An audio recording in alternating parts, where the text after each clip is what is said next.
The massive Cranian vessel descended through Earth's atmosphere with theatrical slowness. Its hull shimmered with iridescent metals unknown to human science, gravity dampeners, creating a perfect halo of clouds as it hovered above the United Nations Plaza in New York.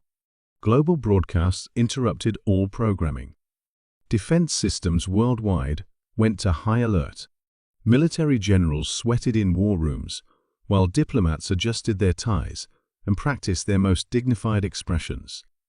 Ambassador Zothar of the Cranian Galactic Empire stepped from his shuttle wearing ceremonial battle armor, crafted from the hide of an extinct predator species and adorned with the jewels of 1,000 conquered worlds. Behind him, his entourage carried ornate staffs and ceremonial weapons, their six-limbed bodies moving with practiced precision. UN Secretary-General Maya Rodriguez approached with Earth's delegation, a carefully selected group representing major powers and regions. Her simple blue suit seemed almost laughably understated compared to the alien regalia. "Greetings, primitive world," Zothar's voice boomed through a translation device. "I come as herald of the Cranian Empire, rulers of 17,000 star systems across 3 galactic arms. Your species has been observed since your first radio transmissions. Now that you have achieved rudimentary spaceflight, protocol dictates formal contact." He paused, clearly expecting awe or fear. The human delegation remained politely attentive. The Cranian Empire extends its generous offer of protectorate status to Earth. Accept, and you shall have access to our technologies and markets under appropriate supervision, of course. Decline, and, well, history has not been kind to those who decline. The dramatic pause that followed was interrupted by a sound no one expected: laughter. It started with a single chuckle from Dr. Sandra Chen, Earth's foremost quantum physicist, before spreading through the delegation. Zothar's translator struggled with the response. "You find amusement in this most solemn occasion." Secretary-General Rodriguez composed herself. "Ambassador Zothar, please forgive our reaction. It's just that, well, your empire sounds remarkably inefficient." "Inefficient?" Zothar's cranial ridges flushed purple with indignation. "We have conquered more worlds than your species has cities." Dr. Chen stepped forward. "And that's precisely the problem. You're still conquering worlds individually. You're still traveling through normal space. You're still using— what is that, a fusion drive? The most advanced in the galaxy." An aide to Zothar interjected. "How quaint," Dr. Chen replied. She gestured to a colleague who activated a holographic display. "This is a model of our quantum entanglement communication network."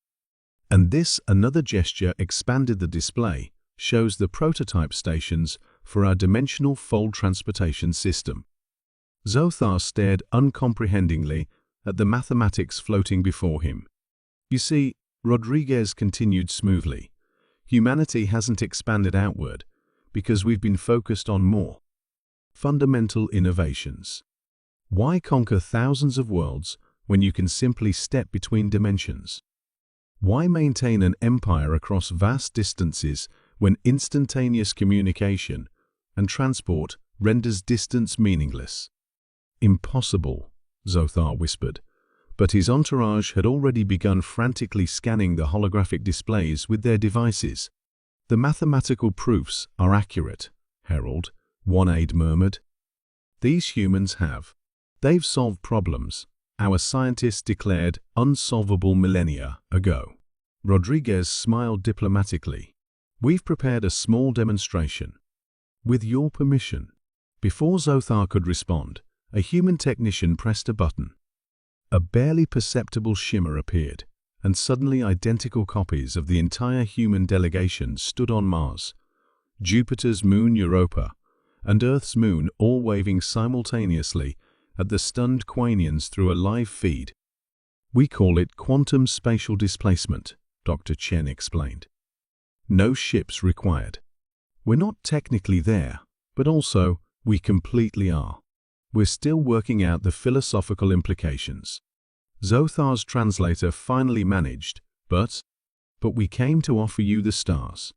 Rodriguez's smile widened. That's very kind. But perhaps we should discuss what Earth can offer the Cranian Empire instead? Technical assistance, perhaps. Your ships must take weeks to travel distances our technology crosses in moments. The Cranian entourage huddled in frantic discussion. Finally, Zothar removed his ceremonial helmet, a serious breach of Imperial protocol. The Empire would be interested in technological exchange, he said stiffly. As the diplomatic reception began, Zothar approached Rodriguez privately. You could have simply told us you were advanced. The laughter was unnecessary. Rodriguez chuckled again. Perhaps, but nothing establishes a healthy relationship quite like honesty. And honestly, Ambassador, the look on your face when you realized you'd brought cavalry to a nuclear war, priceless. 3 days later, the Cranian Empire signed its first equal treaty with another species. 1 month later, they abandoned conquest entirely as quantum displacement technology made traditional empire building obsolete. And humanity? They just kept laughing their way into the stars, one impossible innovation at a time.